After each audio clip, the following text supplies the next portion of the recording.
The picture is live on a gorgeous spring afternoon in Darlington, South Carolina. The temperature about 80 degrees, the sky's clear, and the leader in the Rebel 500 race is Cale Yarborough, a native of Timminsville, South Carolina, about 15 miles from this racetrack.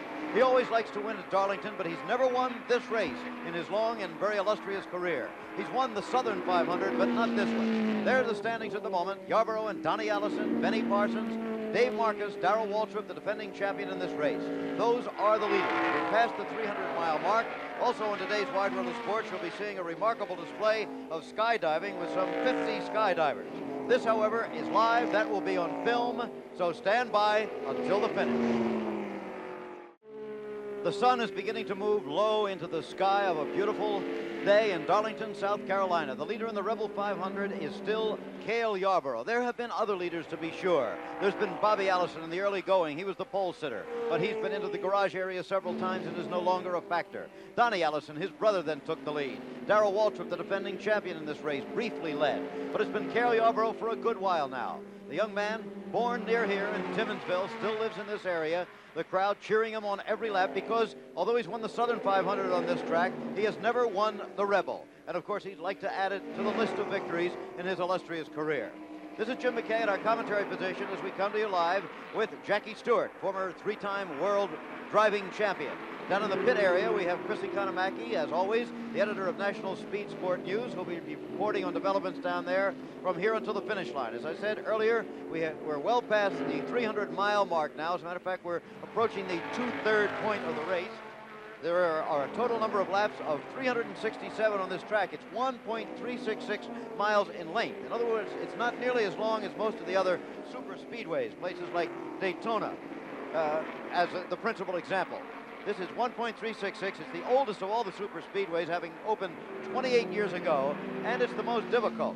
You know, Jackie, they always refer to this as a driver's course. In other words, that the relative importance of car to driver is more important here than on the other super speedways. Would you like to explain that?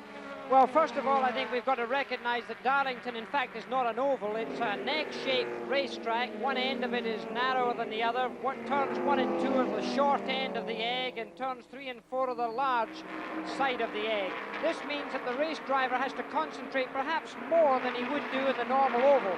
I would say this is closer to road racing than any other racetrack that these NASCAR vehicles go on the oval racetrack. Of course, they do Riverside in California once a year, but really this is a very difficult track. It's very bumpy. The racetrack here has always been criticized for its surface, very slippery, and it seems to break up. Below our commentary position here going into turn 1, the track is breaking up, certainly not looking good, but from the driver's point of view, a great test. Okay, the leader still Cale Yarborough. Benny Parsons has moved past Donnie Allison into second place in the standings.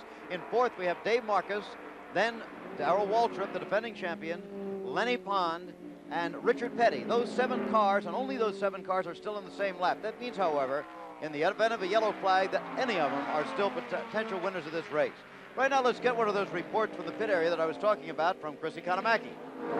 Right, Jim. There's a very attractive black and gold car 22 out on the track. It was started by Ricky Rudd, a youngster from the Carolinas who won the Rookie of the Year award last year. But right after the Daytona 500, his brother committed suicide, and he doesn't seem to have the spirit to race. We pulled in the pits a while ago and turned the car over to Chuck Bound of California, who went out of the race early in a neck-wrenching crash. So Bound is on the track now, substituting for Rudd in number 22. Another interesting story on the track is that of Buddy Baker. He's 1 lap down in 9th place. Buddy was with the leaders, hit the 4th turn wall, and spun around, stopped on his own yellow flag to have the damage repaired, and went back out without losing a lap. We spoke to the illustrious father, Buddy Baker, who said this track is so narrow and so slippery, I told Buddy not to race a soul out there to the last 100 miles. Find a place all alone and stay there and stay out of trouble. Back to you, Jim. Okay, Cale Yarborough is still the leader, but into the pits, under the green flag, comes Richard Petty, who has not been a factor in this race so far today. However, he has been on the same lap with the leaders. Now he is not. Well, Richard Petty, a man with enormous experience who's had a very dry spell in motor racing recently. He hasn't been getting the victories that King Richard is used to, nor his crew. Very efficient pit stop as ever, but there he went out on a green, remember, and this could be very costly for Richard Petty in this race. Okay, however, the fact that he has gone in under the green flag would indicate that a number of the other leaders may also have to come in under the green in a few laps. Of course, if a yellow flag comes out, that would be to the detriment of Petty and to the benefit of them.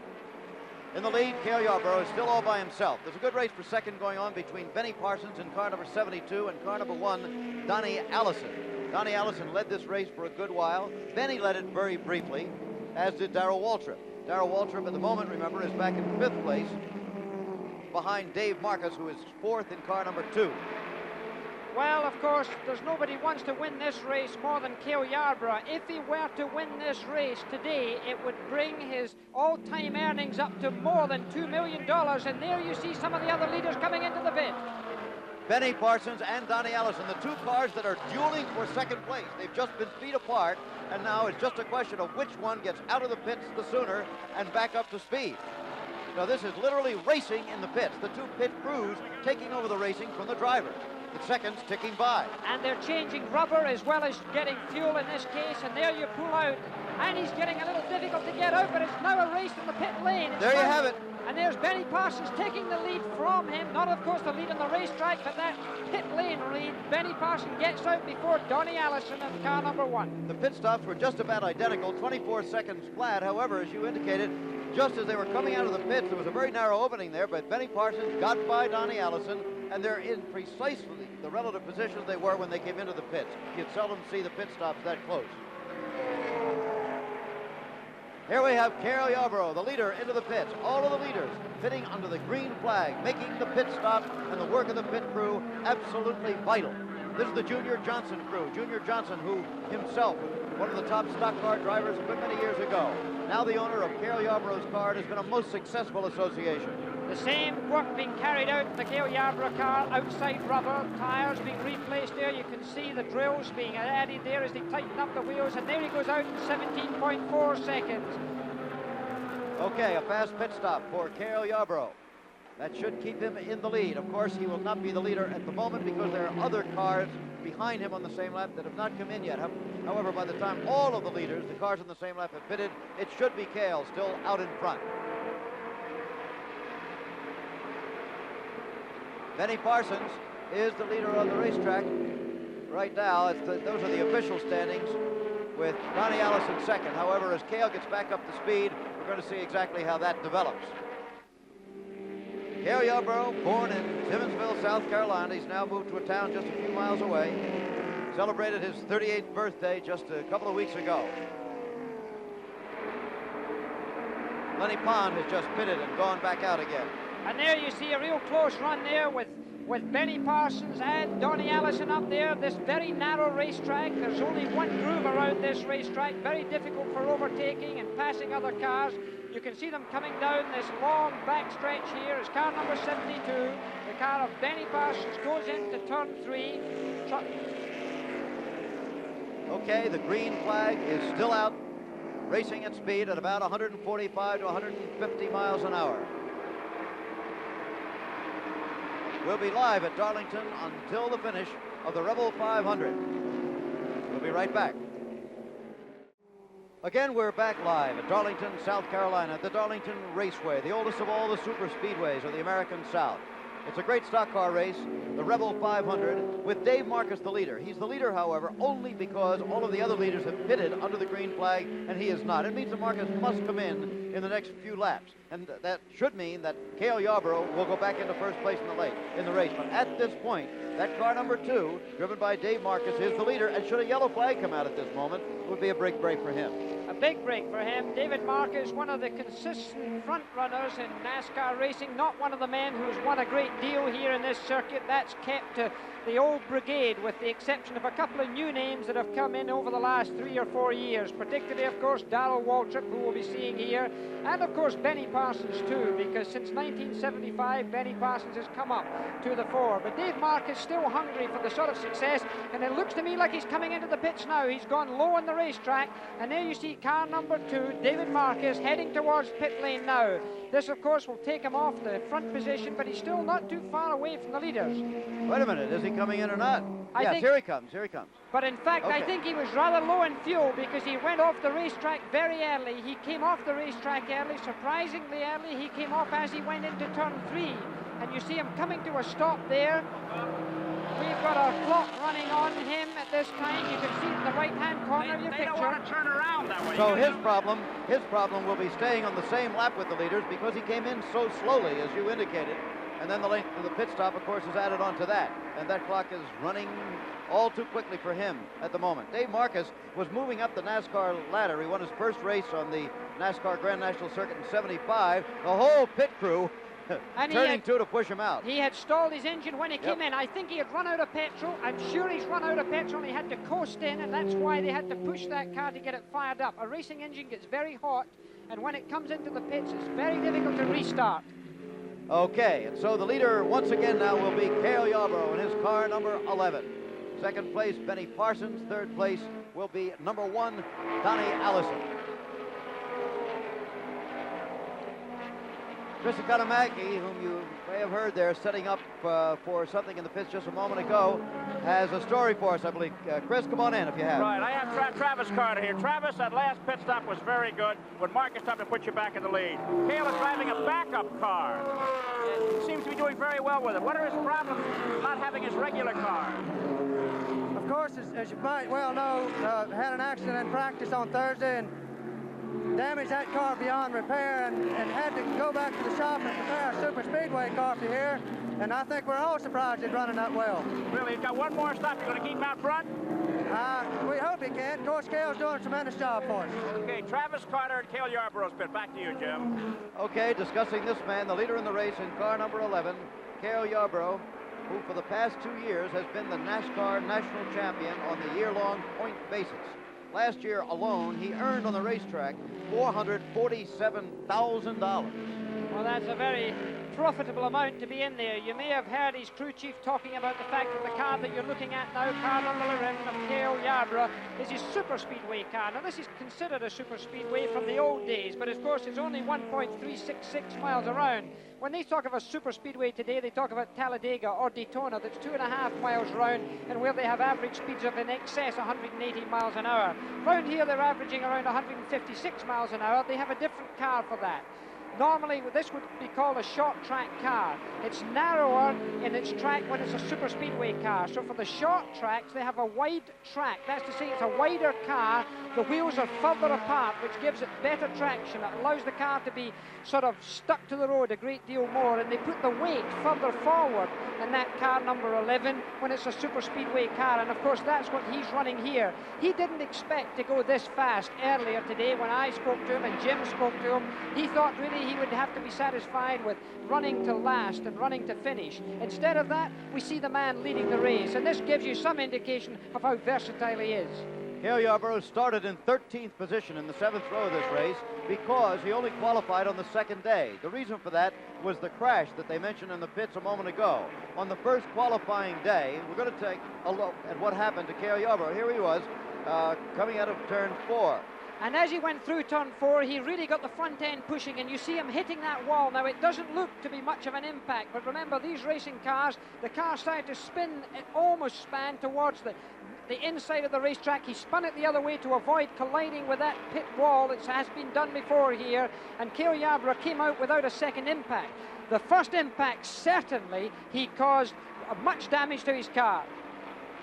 Okay, there he is, live again, live back out on the race course. Cale Yarborough, the leader. That was the crash that took place when he was practicing on Thursday. That meant he couldn't qualify on that day. Second day qualifiers, regardless of their speed, are always placed behind the first day qualifiers, the same way that it works for the Indianapolis 500. So that's why Cale Yarborough started in 13th position, way back in the 7th row. Very quickly, however, moved up among the leaders, and now is the leader in the race and has been for a good long while. We have an attendance figure, 60,116, easily a record for the Rebel 500. Last year, for example, they had 48,000.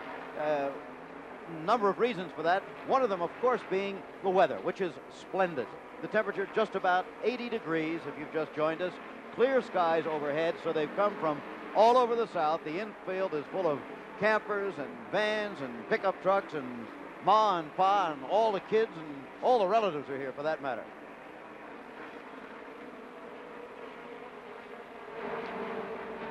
So Benny Parsons in car number 72 is in second place.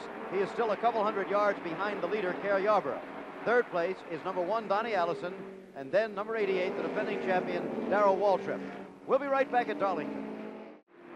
As the race goes on and we cover it for you live from Darlington, South Carolina, we're beginning to get that old Darlington feeling, a feeling that things are going too well. It's been a long time since a yellow flag, although earlier in the day we had quite a number of them. This track is known for what in some quarters is euphemistically known as action.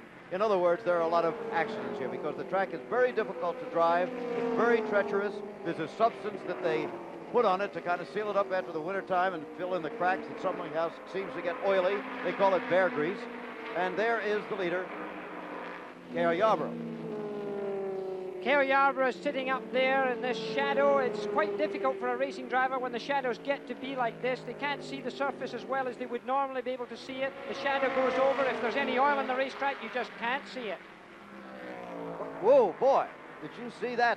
Cale Yarborough almost going off the racetrack. He really nearly came into contact there with David Marcus, who was coming up, and I guess he was going to lap David Marcus. That's it. And really, he nearly got himself nipped in there. This is what happens so often at Darlington. It takes a man of experience to collect the car again, because remember, they're doing in excess of 150 miles an hour when that sort of maneuver happens. And of course, Dave Marcus will do everything to stay on the same lap with the leader there, who's right behind him, because once again, we would reiterate, the yellow flag comes out and you're on the same lap. You have the opportunity to close up, and it's a brand new race to all intents and purposes. Well, Chris Economaki right now is down in the pits of the second place car. That's car number 72 of Benny Parsons. All right, Chris. Okay, I'm here with Jake Elder. Jake, you're about 8.5 seconds behind the leader, and Donnie Allison and Darrell Waltrip are breathing down your neck. What can Benny do? Well, I think right now, he just playing it cool. He knows he can run a little harder, but I don't see no use running a little harder right now. You going to wait after the next pit stop and tell him to go? 10-4. Okay, strategy from the pit. Jake Elder, the second place master chief, making him play it cool. Back to you, Jim.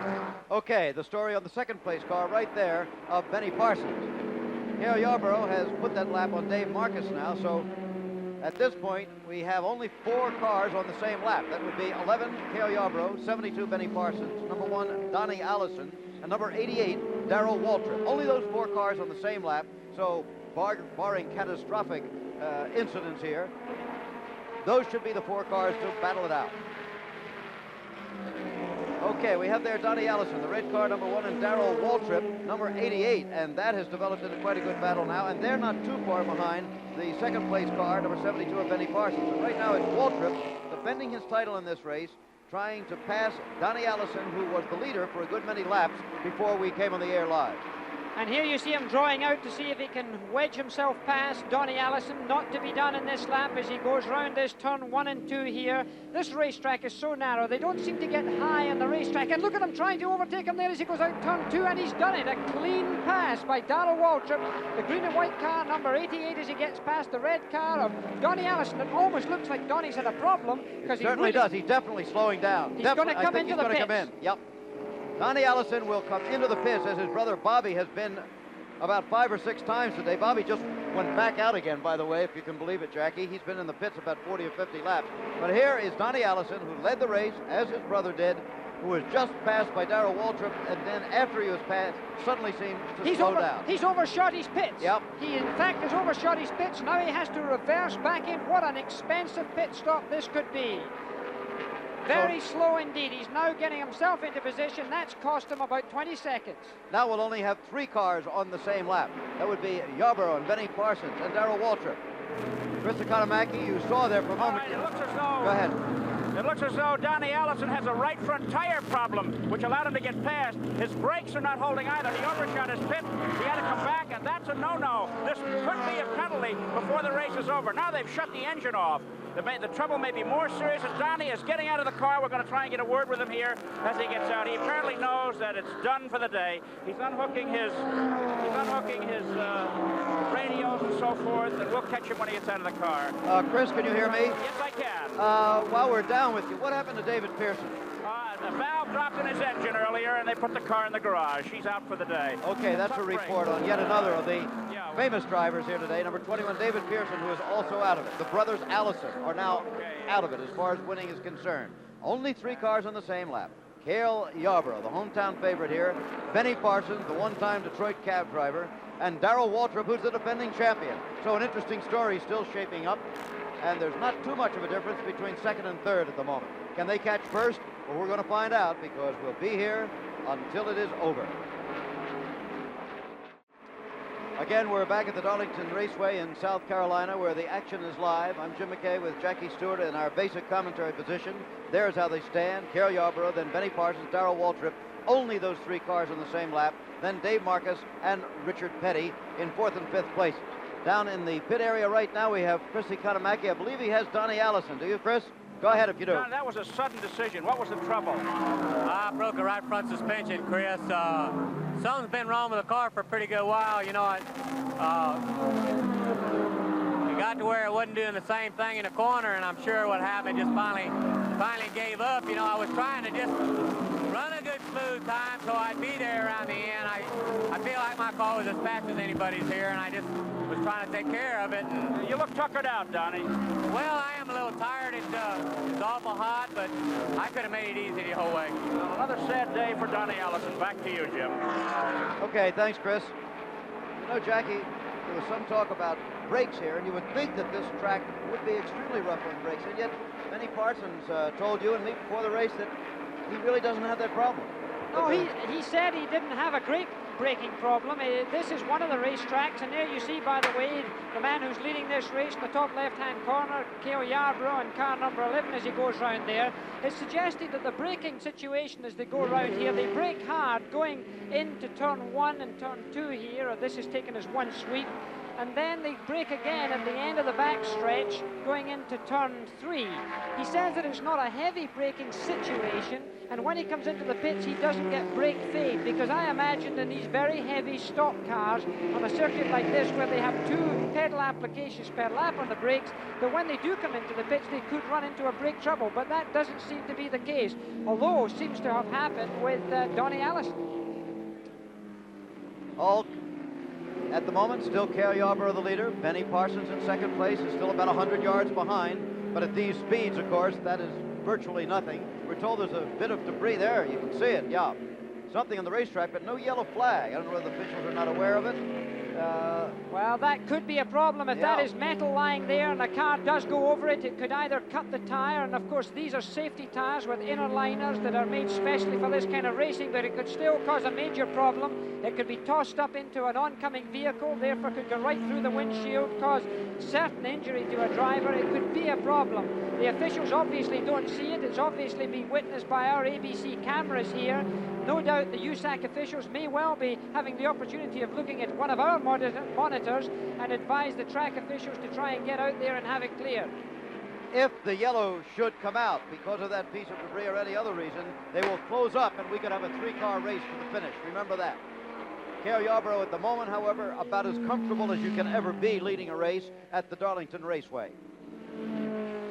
Well, you know, one of the other things that these cars are equipped with are two-way radios. It could be that one of the leaders there could advise perhaps his pit crew that there is debris, but of course someone like Cale Yarborough is not going to tell anybody, really. He's just going to keep avoiding it because he doesn't want a yellow. He doesn't want this field to bunch up behind him once again. So therefore there's a lot of strategy involved there, a lot of wisdom being used, but of course safety is of major importance, and those drivers certainly respect the situation of a possible accident at these very high speeds. Remember, they're going round here, their qualifying speeds were extremely high, over 150 miles per hour, so therefore they've got to be aware that if something goes wrong, you know, it can happen so quickly. A man like Cale Yarborough has been right out of the racetrack on this very same corner, turn 1, and there you again see this chromium piece of metal. It looks like as if it might be from a fender lying on the racetrack just in the shadow, and again, probably because of the shadow, it's not being so clearly seen by the other officials. Okay, by the way, Dave Marcus in car number 2, who led this race very briefly there a few minutes ago, has been going very slowly on the racetrack and is dropping way back. At the moment, it's Yarborough, followed by Benny Parsons and Darrell Waltrip in the same lap. But in 4th place now, we have Richard Petty, who's down a lap. And in 5th place, car number 54, which is Lenny Pond. He also just 1 lap down. So those are the top 5 cars. Cale Yarborough here is the father of 3 youngsters. He's been involved in politics in Timmonsville and in that county over there. However, recently he moved over the county line So if he's going to get back in politics, it'll have to be in a different county, perhaps even at the state level. He also owns a number of dry cleaning establishments and a couple of other businesses, flies his own airplane, and is one of the more articulate and certainly one of the pleasantest drivers on this tour. If he wins this race, and only if he wins the race today, he will go past the 2 million mark. However, he could start piling that up very, very quickly because last year, as I said, he won almost $500,000. Now, that's not all his. That is the total winnings for the car and for the team, and the percentage for each driver will vary. So again, the standings show Yarborough, Parsons, and Waltrip. Then one lap down, Richard Petty and Lenny Pond. It's all live when it comes to you from Darlington in South Carolina. We're back again live at Darlington, where a sudden and startling development has taken place. Benny Parsons in car number 72, who had been trailing Cale Yarborough by a couple hundred yards for a long, long time, suddenly has closed that gap, and as you see, is right on the rear fender of the race leader.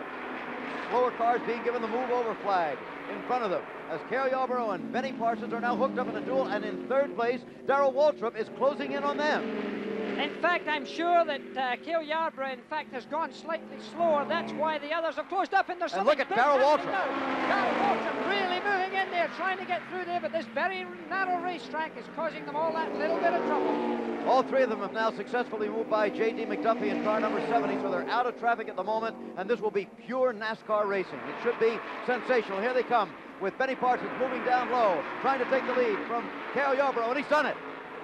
Yarborough now second, and Waltrip third. Let's see if Darrell will immediately try to set up to also pass Yarborough. Cale apparently having at least a small problem with his race car. What do you think it might be? Handling or engine or what? I'm sure it's a handling problem. There's something wrong because he moved right over and he's allowed Darrell Waltrip. Cale Yarborough's in trouble. He's moved right over. He's going much slower on the racetrack right now. It's either handling or his engine's given a couple of coughs. It seems to me that the car wasn't handling well. He wasn't coming out of the turns as fast as he normally does. And he's certainly taking a breather right now. He's allowing those two other drivers there, Benny Parsons and Darrell Waltrip, to really kick it up together.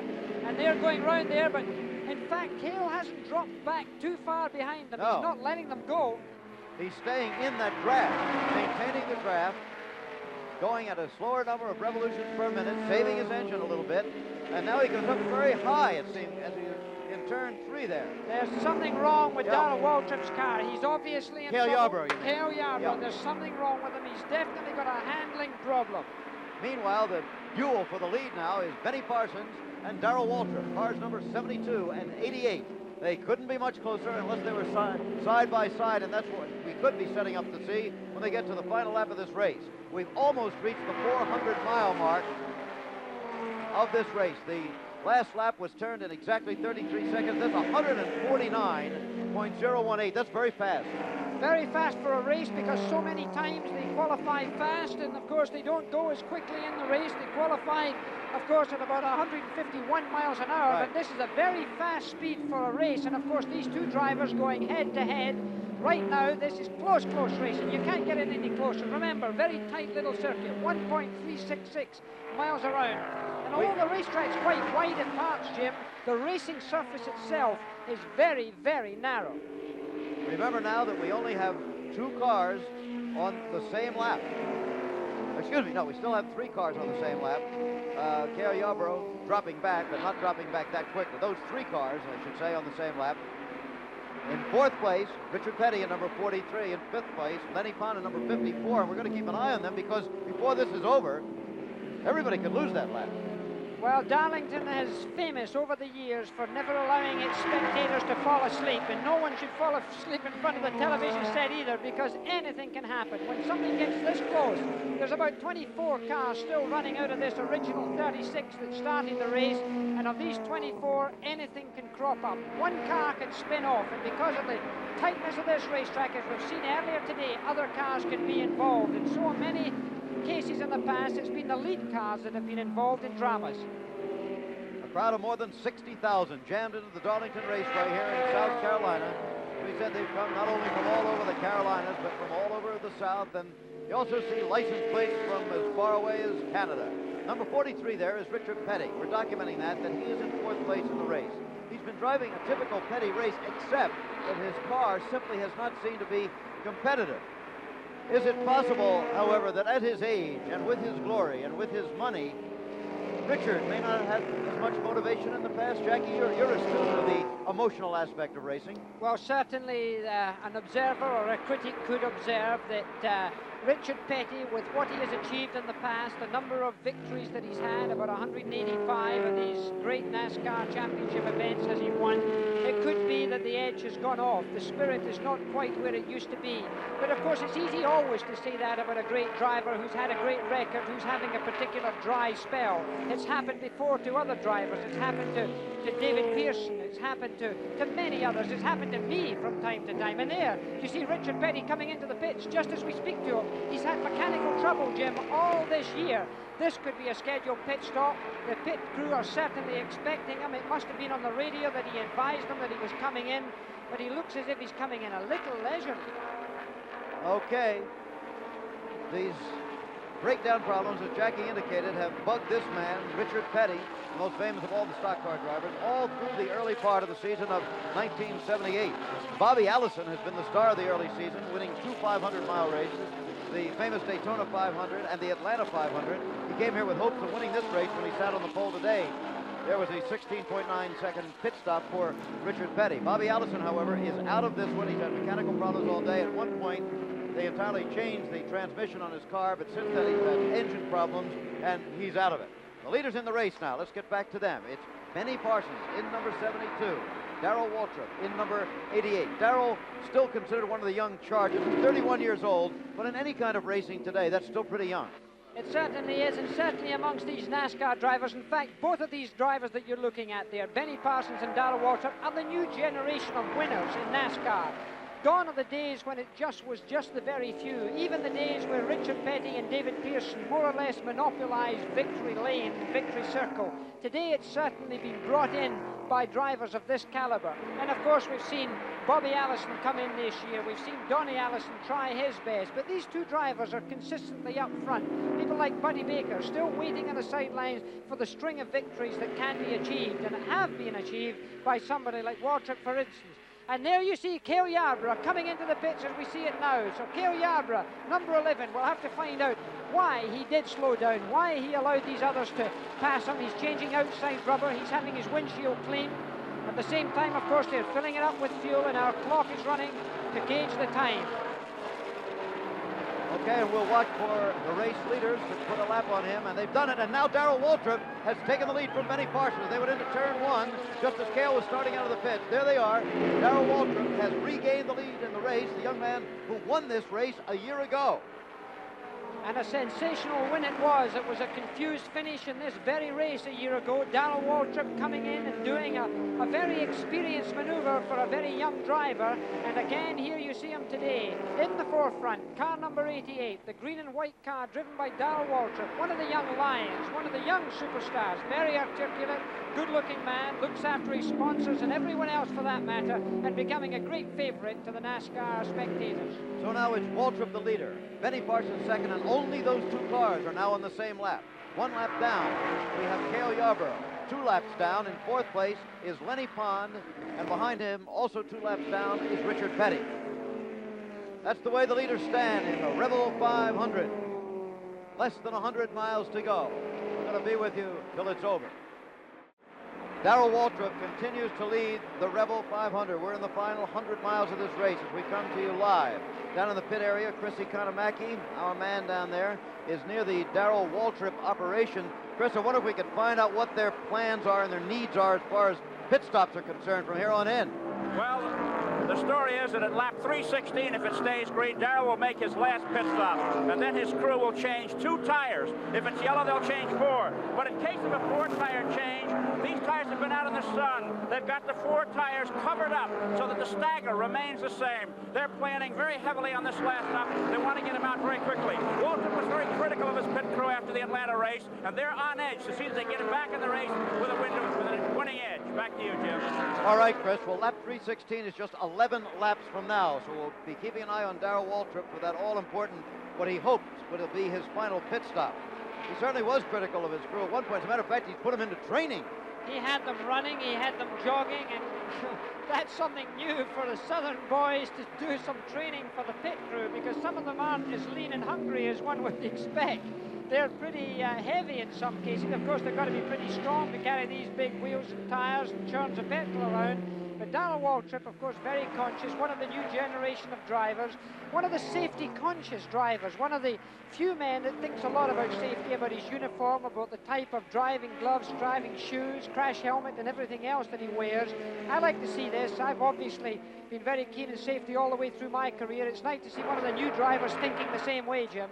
Well, as you indicated, it's kind of tough to keep in shape here in the American South. You, as a man who has not only a craving but a deep love for pecan pie with vanilla ice cream, would know better than most that it's tough to keep the pounds off down here. Well, it's very difficult. Every time I come down here, I think I indulge in all the pecan pie that exists in the South. We got to get you going on grits, however. You don't quite understand about grits with the butter and the salt and pepper, but enough of that. Here's the leader in the race, Darrell Waltrip, still very narrowly leading Benny Parsons. Could Benny Parsons be saving a few revs, just hanging in behind him? Well, I think he probably has no reason right now to go for the lead. He's obviously watching very carefully the performance of Darrell Waltrip's car. Remember this, these race cars don't handle the same in every corner. Each race car has a character and a personality of its own. Some are slightly better than others in different parts of the racetrack, and you saw there, look at this now. I think he's coming into the pits. Darrell Waltrip's just been passed by Benny Parsons. He's coming into the pits early under the green. Chris suggested he was waiting for 316 laps. We're now looking at about 309 laps as Darrell Waltrip comes into the pits now under the green. This could be crucial. Okay, it certainly could, and Benny Parsons now is the sole leader in this race, and we'll see if he can put a lap on Darrell Waltrip on this pit stop. The likelihood is that he will. Then he would be the only car on the same lap, but of course he has obviously a necessary pit stop coming. There it is, 15.7 pit stop for Waltrip. Well, the training that the Waltrip team have done with regards to their jogging and their training is in fact paying off. But here is our leader now coming into the pits. Benny Parsons, he also is coming into the pit. So therefore, the two men who have obviously got to look after each other have come in at the same time. So there's no detriment. Remember, 15.7 seconds it was for Darrell Waltrip in this new super fit team of his. It'll be interesting to see how this car goes with regards to it stopping the pits. Okay, now remember that the time you spend decelerating coming into the pits and accelerating coming out. Look at that, exactly the same to the 10th of a second. However, as we said, the deceleration and acceleration time will also can make a difference. Here comes Darrell Waltrip into turn one. Looks like he will pass Benny Parsons. Ooh, and he made a rather bold move to get by that back marker. He has passed Parsons. Darrell Waltrip has taken the lead as Parsons is still getting back up to speed. So the acceleration-deceleration factor worked in favor of Waltrip. Indeed it did, but it's amazing the accuracy of these mechanics, the accuracy of putting... Oh, and there's something... A driver came in off of turn 4 and went into the pits far too abruptly there as we look down the long pit straight here. I thought that was a very dangerous move that carried on there. He really came from the high groove on the racetrack, and in fact it's Buddy Baker who came up from really on the fast groove, coming off of turn 4, shot with great abruptness into the pit lane. If there had been any other cars below him on the racetrack, surely it would have caused a mighty accident. But Buddy Baker obviously was looking over his shoulder in his rear view mirror. It was a very quick stop for Buddy, and there he goes out the pit lane. What it looked like was a guy in the outside lane suddenly making a left turn on a city street, right? And I don't believe that's allowed in your American highways, is it? Not normally. So Darrell Waltrip, trying to win his second Rebel 500 in a row, is in pretty good shape towards that situation. He has taken a pit stop that he hopes will be his final one. Waltrip the leader, Benny Parsons second. And we've got a yellow flag. There is the lead car of Darrell Waltrip. However, his lead is going to diminish almost certainly. We're operating under the yellow flag right now, and they had to give him a little push to get him out of there. Operating under the yellow flag, and that's going to give, it appears, two cars a chance to close up on him. First of all, Benny Parsons, who's in second place, but also Cale Yarborough. Cale had dropped a lap behind. However, when the two leaders made pit stops under the green, Cale got back on the same lap. It looks like it'll be a three-car race again when the green flag comes out. So, a most interesting afternoon and a live one coming to you on ABC's Wide World of Sports. Jim McKay here with Jackie Stewart, and there is the green and white car again of Darrell Waltrip. We're going to check in with a good friend of mine and of yours, of course, my colleague Frank Gifford, who is back in the studio in New York. Then we'll return to the racing. We're back again live at Darlington, and at this instant, Cale Yarborough has just blown his engine. He had got back into contention, was battling for the lead with Benny Parsons and Darrell Waltrip, when suddenly, between turns 1 and 2, the engine blew. The yellow flag comes out immediately and sets up once again a two-car race, possibly to the finish. Here's how it happened. And really, as he went into turn 1 there, he had lifted off, he had put his foot back in it again, and suddenly, obviously a hole in the piston, the smoke belching out the back of his car as he goes through turn 1, obviously dropping oil. Obviously the car beginning to snake there. You saw the back end breaking loose, but there was so much smoke that the rest of the cars behind him obviously saw the warning and obviously saw the smoke and stayed away from the oil streak. So this could certainly slow up this race and allow bunching once again. We're certainly under the yellow. We are under the yellow flag. Less than 50 laps to go. Depends how long it's going to take them to probably spread down something to sop up that oil. Right now, we're going to go to the pit area and Chrissy Kanamaki. Okay, Cale Yarborough, and the way he started racing was in a soapbox derby car, and he coasted in all the way a few moments ago. He's just getting out of his driving gear. Had he won today, and it looked like he may have, his career earnings would have crested the $2 million mark. But such is not the case. He crashed on Thursday, wrecked his original car. This is a backup machine. Look at him, hot, sweaty, and tired, getting his harness off, and we'll be having a word with him as he climbs out of the car. A disappointed man whose hometown is just down the street, and the stands are full of many of his neighbors and friends. A tough break for a great competitor, two-time champion Cale Yarborough. Well, Cale, it wasn't to be. How pooped are you? Well, I'm pretty tired, Chris. Engine let go on us, but our car ran good all day. We had one tire that equalized on us and put us out of running, but other than that, I was well satisfied with the car. Well, for a backup car, I thought it did remarkably well, Cale, remarkably well. I was pleasantly surprised, Chris. The car did run real good, and I think we had a good chance of winning the race, but the tire put us out of business. But you know, this is the first race we hadn't finished in 40-some races, so I can't complain. Cale, everybody talked beforehand about the slipperiness of the track and the danger. How was it for you on the raceway?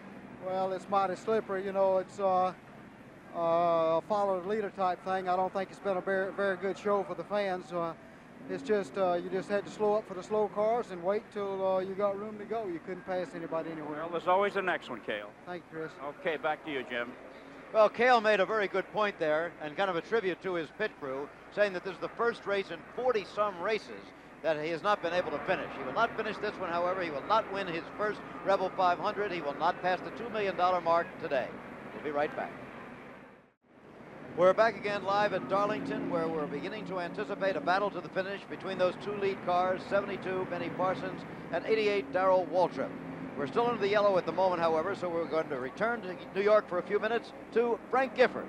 We're back again at Darlington. The yellow flag is still out. The race we're watching is live. It's the Rebel 500. We're nearing the closing stages now of what has shaped up into a two-car race between car number 72, Benny Parsons, and car number 88, Darrell Waltrip. Now, Benny Parsons is a 36-year-old former taxi cab driver from Detroit who, for several years now, however, has made his home in Ellerbe, North Carolina, where he is perhaps its best-loved citizen, very active in civic affairs and things like that, known for his consistency more than his winning, although he's won a lot of races, and that kind of bugs Benny Parsons. In second place, Darrell Waltrip, a rather emotional, charged-up young man of 31 years who won this race last year and who has been emerging as a new star.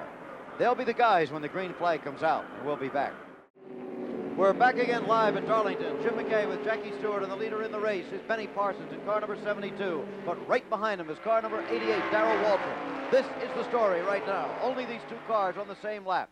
If nothing goes wrong, if the cars hold up, it could be this way until the final lap, in fact, to the final turn. Because very often, whoever is in second place will sit there and wait to, as they call it down here, slingshot the final car on the final corner of the race. Benny Parsons, as we said, is 36 years old. He has been very slowly making his way up the NASCAR ladder for a number of years. In 1975, he kind of exploded briefly when he won the famous Daytona 500 in a thrilling finish. Since then, he's been making his mark in the more consistent way. In 1975, he won only that one race. In 76, he won 2 races. Last year, he won 4 races. His total's now up to 9. Last year, his earnings on the racetrack were just under $300,000. So he is really in a position where you would expect his career to blossom into its best year right now. And at his age, 36 years of age, seems to be an age where down in this southern trail, a young driver is the driver who charges, who makes some mistakes, who, while he's learning the trade, does make errors. And by the time he's reached 36 or 37 years of age, he's got rid of the rough edges, he's got rid of the exuberance of youth, and he's settling into a pattern of driving with some conservatism. The man behind him, Darrell Waltrip, is 31 years of age. He's a man who doesn't make many mistakes. He's very mature for his age. And as far as I'm personally concerned, I think the early 30s are the best years for a racing driver. He's old enough to be wise, yet young enough to be strong. And if he keeps his head together, Darrell Waltrip's got a lot ahead of him. The man right now who's ahead of him is no easy man to pass, however, particularly at Darlington. No question of that. Darrell Waltrip's career has paralleled Benny Parsons in many ways, although he's 5 years younger. He won his first race in 1975. He won 2 of them on the Grand National Circuit. He won another one in 76, and last year suddenly he won 6 races, including this one, the Rebel 500, and a total of $276,000. So they're very even in their earnings, in the number of races they've won, in their driving abilities, and they couldn't be more even in the race right now. There are less than 50 miles to go. Remember, it's a 500-mile race. It's been a long and grueling afternoon, and one thing that could be a small factor, Jackie, is the fact that Benny Parsons this week has apparently a pinched nerve or something with a disc in his back that's been resulting in his right arm at times going kind of numb on him. At the end of a 500-mile race, that could make a difference. Well, certainly you don't want any physical handicap around this racetrack. The temperature today is hot. It's on about the 80-degree mark. Inside the race car, the temperature certainly will be up around, I would imagine, about 120 degrees, maybe a little more than that. The drivers themselves will lose 5 or 6 pounds of weight without any problem at all. It'll just seep out of them. They'll be soaking wet when they come out. As these 2 cars go round here towards the end of the race, 2 experienced drivers, however, not the type of drivers who will show their errors through lack of strength or allowing their concentration to lapse. And one thing you can be sure, at the end of this race, there's going to be a large cheer from the entire population of one or another small towns in America, either Ellerby, North Carolina, or Owensboro, Kentucky. Well, it's a great southern event, this, and of course Darlington's a place very close to the heart of so many. It was the Southern 500, the race in September that started this super speedway around here, but the Rebel 500 is certainly taking a very strong hold in motor racing, and this Darlington racetrack gets the respect of drivers and spectators alike. Okay, and the situation remains the same. It's Waltrip stalking Parsons as they move through slower traffic. Right now they're passing Richard Childress, who's been driving a good part of the race without the hood on his car, or as you call it on your side of the ocean, the bonnet. The bonnet was lost off that car, or the hood as you Americans call it, in a little accident. He had a problem, he spun out, and he had a problem in turn number 2. He came into contact with a wall, and the car has not been quite the same since, and there you can see it showing the battle scars of Darlington. As we look out of our commentary position here, Jim, as I watch each car passing, I hardly see a car without some mark of some kind or another, some scar from another vehicle or from the wall. We look at Richard Petty's car, and we see that he's been up against the wall. We look at Dave Marks' car, it's badly marked. Bobby Allison's car, although been in and out of the pits many, many times, is also marked, so he's had contact. As I look out here, I only see about 20 cars. And look at this in traffic. Confusion in traffic as Darrell Waltrip tries to take the lead. Side by side, headed into turn 1. They couldn't be closer. Waltrip's going to get the lead. He's got it. What a daring move. What a daring move, because in traffic around this racetrack, although it seems to be quite wide, it's really only raced upon by about 12 feet. There goes Parsons after Waltrip again. Again, they're side by side. And Benny Parsons has retaken the lead. Fantastic racing. Terrific. And still quite a number of laps to go here. 338 laps gone. We have 28 laps left in the race. 29 laps make that. And right now. There he goes, Benny Parsons. Look at this, coming out of turn 4. The traffic as we go along here, and we see the replay in slow motion. As they come under traffic, you see the car just coming on the right-hand side of your screen, the white car. Look at it duck out there. That's Darrell Waltrip. And the left-hand side of your car there, the street there, is you've got Benny Parsons. Look as they come past there, side by side as they go into turn 1. And now we're back live because Benny Parsons retook that lead going into turn 3. What a tremendous lap that was. Exactly right. Waltrip taking the lead in turn 1 from Parsons. Parsons retaking it in turn 3. It's sensational racing, and it really is kind of a rehearsal for the way the finish of this race is setting up. Stay with us. 500, and they're still the same. Benny Parsons in 72, leading Darrell Waltrip. Car number 88. Let me run down the top 10 cars for you as they stand right now. In third place is Lenny Pond in car number 54. He's a lap down. 2 laps down. In fourth and fifth place, we have Dave Marcus and Richard Petty. In sixth place, 3 laps down, Buddy Baker. In seventh place, 7 laps down, Dick Brooks. In eighth place, 7 laps down, Al Holbert. In ninth place, Ricky Rudd, 9 laps down. And listen to this, in 10th place in the race, but 42 laps behind, is Bobby Allison. He has kept that car going. They took it back in the garage and changed the entire transmission at one point after he led the race, after having sat on the pole. He's been in and out. He had a big engine problem. They went back in. I don't know what they did then, but it was a major problem. But he's going to finish in the top 10, it looks like. Well, they say they changed the entire transmission, and this is the kind of mechanical work that's carried out in the back of the pit lane here in these NASCAR events. It's not before that, many times before, that they've changed engines. The entire transmission has been changed, axles have been changed, and everything else. Right now, I count 20 cars on the racetrack as we go down here, so this gives you some idea of the pace here around this very tiny little tight track, 1.366 miles. And you look here and you see some wide expanse of racetrack. It's about 55 feet wide, in fact, around the corners, although the front stretch is about 72 feet wide. But that racing surface is very narrow indeed, and I wouldn't be surprised if they're racing only on that groove. Probably it's at the most about 15 feet wide, and that's what these drivers have got to work with. We mentioned that Bobby Allison is in the top 10, although he's 42 laps down. You might wonder why they keep putting the car back on the racetrack. Of course, the reason in his case particularly is that he is battling for the lead in the year-long NASCAR point chase. He's in second place at the moment, and those points are very important to him now and later in the season. At the moment, the important situation here, though, is still this one. It just goes on and on, as you can see. The tension begins to build because, you know, on the last lap, possibly on the last turn, whoever's second may have the advantage, and pretty soon you have to decide whether you want to be first or want to be second, and sometimes you don't have a choice.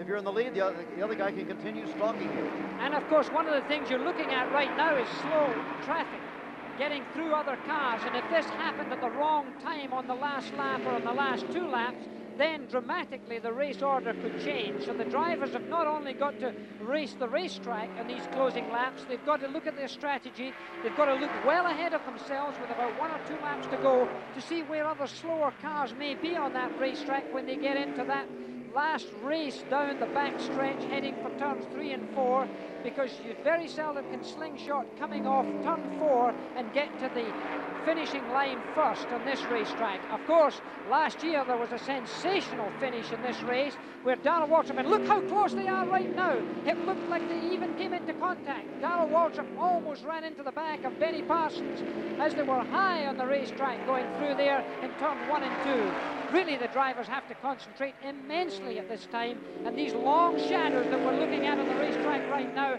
certainly don't help a driver's perception as far as distance is concerned.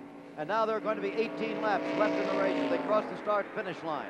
You talk about the shadows, Jackie, as they come down the home straight, it looks like they're almost looking right into the setting sun. Can that be a problem to them? Well, it certainly can. In many racetracks around the world, we've seen situations where drivers have been dazzled by reflections and certainly by the low sun. I remember a great American driver who used to work with ABC and Wide World of Sports, Phil Hill, used to carry goggles around with him, taped up with little slits only to be seen through the tape, because when he drove in the Le Mans 24-hour race or in the Sebring 9, 12-hour race.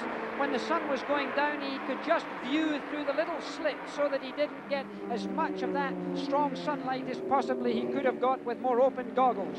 Phil Hill, I'm sure, is one of the most interested followers of Mario Andretti's quest for the World Driving Championship this year. Phil is not only the most recent, but the only American ever to have won the World Driving Championship, and that was in 1961, coming up on 17 years ago. You can be sure if Mario's in that battle coming down to the finish, Phil might make it to one or the other of those races. Well, I think so, and of course we'll be covering ABC, Wide World of Sports, will be at Monaco for the Grand Prix on the 7th, same-day coverage with ABC from the 7th of May from Monte Carlo, where I will be there, probably along with Keith Jackson, although Jim McKay will be somewhere else. At the Kentucky Derby, as a matter of fact. Okay, it's still Benny Parsons in the lead, Waltrip second. We have less than 16 laps to go. There's Bobby Allison, who, as we said, is 42 laps behind the leader, but in 10th place and will pick up points toward what he hopes may be a national championship driving year. The race going on, we now have, as I say, coming up on 15 laps left in the race. 15 laps now left. We'll be back. In a moment, there will be 11 laps left to go. In the Rebel 500, it is still Benny Parsons, pursued by Darrell Waltrip. They're the only cars with a chance to win this race, barring some catastrophic incident in the race. It looks like those two will be going to the finish line. While we're away, Waltrip made a slight move as if he might be going to try to pass Parsons, but he backed off then again. Now is still about the same distance behind him, about, what would you say, 50 or 60 feet. And the question is, who will be in front of the finish line? It's interesting that they are, hey, he's beginning to drop back now. Suddenly, Benny Parsons has lengthened it out a little bit on Darrell Waltrip. That really was too much of an opening. I would have thought he just opened a little too far out there. It looks to me like Darrell Waltrip could maybe be a little trouble, and now he's really getting locked up in. He's getting locked up in slow-moving traffic. He's this could be expensive. Behind Blackie Wangren, now he gets past Wangren, who earlier was involved marginally in an accident between turns 1 and 2. However, Benny Parsons stretching it out a little bit. These two contrasting personalities, Benny about as placid and consistent a personality as you'll find on the tour. Darrell Waltrip, extremely intelligent, very articulate and friendly, but also a very explosive young man who's been known to criticize race officials, racetracks, and recently even his own pit crew. He put him into training after a very recent race, said, you guys have got to go out, you've got to jog, you've got to do laps, you've got to be in good physical condition. And so they seem to be today. But as for the physical condition of his car, I would think that might be in question at the moment. Well, right now, he's a good 250 yards to 300 yards behind our leader, Benny Parsons, and this is the car you're looking at right now. Benny Parsons, who on his last lap, lapped at 148.567 miles an hour. So close, with only 8 laps to go to the end, a very high speed. So the car performance of Benny Parsons is certainly not deteriorating, although it's now a very big task for one Darrell Waltrip to catch up this number of yards that he's lost, and he only lost them in 1 lap in a matter of about half the racetrack. He suddenly dropped back considerably. We might take the interval between the two cars and then see if it lengthens or gets smaller. At the moment, it seems to have stayed about the same for the last lap or two. Doesn't seem to be losing any more. But Benny Parsons is still a clear leader over Waltrip. Waltrip, who led earlier, who won the race last year. Difficult to tell. There's no obvious problem with this car. What do you get, 2.9? 2 and 9/100 seconds. I've got 2.9 at this time, and now they're heading towards heavy traffic. There's going to be an interesting scene within a lap or two's time here as Benny Parsons comes up this front stretch. You can see the cars have just gone out of our picture here as Benny Parsons comes up to lap slower cars as he goes into turn 1 and 2. Well, it looks like Waltrip may have gained marginally from 2.9 to 2.1. Benny Parsons looks pretty much the same. He got past these two cars very cleanly. It's now being left to Darrell Waltrip to get past the two cars as he enters turn 3 there. Benny Parsons now getting into slower cars. A lot of them. He's got a lot of cars to pass right now. And coming up behind Richard Petty also. Okay. Both of the leaders in traffic in the closing laps, coming down to 5 laps to go. A quick report from Chris Economaki in the Waltrip pits. Well, we just talked with Nick O'Lill of the pits, and their faces are long and drawn down here. They say the chassis is too loose to race Benny Parsons the way it is.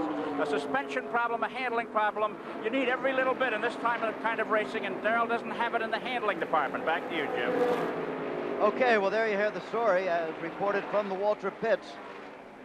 And the difference, however, has come down a little bit. It's come down to 1.54. 1.54 seconds as they come around now with only a few laps to go. The usual exciting finish in this NASCAR racing. Nobody ever quite knows what's going to happen right to the flag. Less than 4 laps to go in the race. Benny Parsons still the leader. And again, he's got 3 cars in front of him there to pass. One of them, Richard Petty. Another one, Bobby Allison. He's passed that one very slow car. That was no problem as that car pulled down low. And now it moves up a little high, and it's in front of Darrell Waltrip.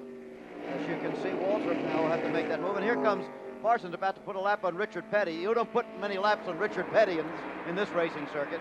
But Parsons is doing it right now. Less than 3 laps to go. Waltrip is definitely closer than he was 3 or 4 laps ago. Whether he can make up the difference, what do you get? 1.5 still, so he did not make up anything on that lap. However, if he's got any extra horsepower that he can find and can solve that handling problem, he still could catch him. It's not quite over yet. You'd have to say it's almost a certainty for Benny Parsons, but it certainly isn't over.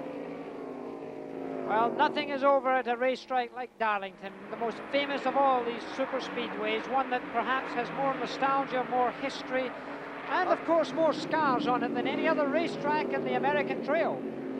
Okay, still Parsons by about 100 yards now over Darrell Waltrip. Whether Benny is nursing the car a little bit, taking it just a little bit easier, we don't know. He's the only one who would know that. But just bit by bit, Waltrip is making up some ground, but he's going to have to make a bold move and make it right now, because the white flag will be coming out. That'll mean 1 lap for Benny Parsons to win the Rebel 500. The white flag is out.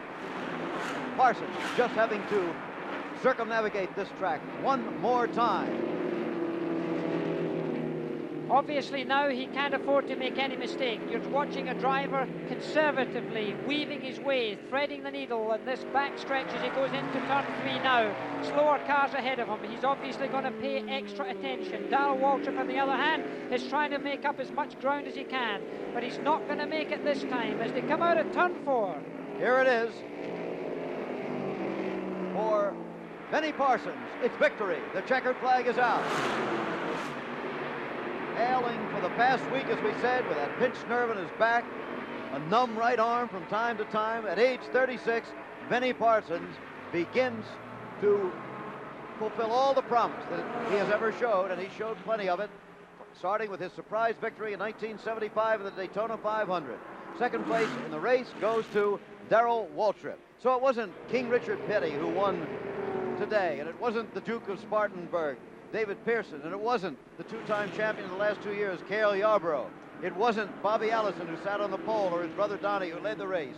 It was Benny Parsons, and there is the crew of car number 72 ready to celebrate, to whoop it up with their driver, who has to be a very weary young man. But I guess anybody who drove a cab for 12 hours a day is not going to be exhausted, particularly when victory and a lot of money is at the end of the line. Benny Parsons, the victor. Waltrip was second. Third place to Lenny Pond. Fourth to Dave Marcus. Fifth to Richard Petty. Sixth was Buddy Baker. All this unofficial. Seventh was Dick Brooks. Eighth was Al Holbert. Ninth, Ricky Rudd. And 10th, Bobby Allison, 42 laps down, but in 10th place. This is Jim McKay with Jackie Stewart. Chris Economaki has been down in the pits. Once again, there is a look at the standings.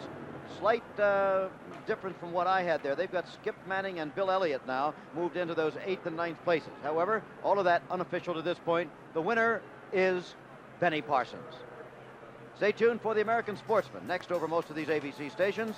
Travel arrangements made through it, a promotional fee paid by United Airlines. More people fly United to Hawaii than any other airline. This has been an ABC Sports presentation.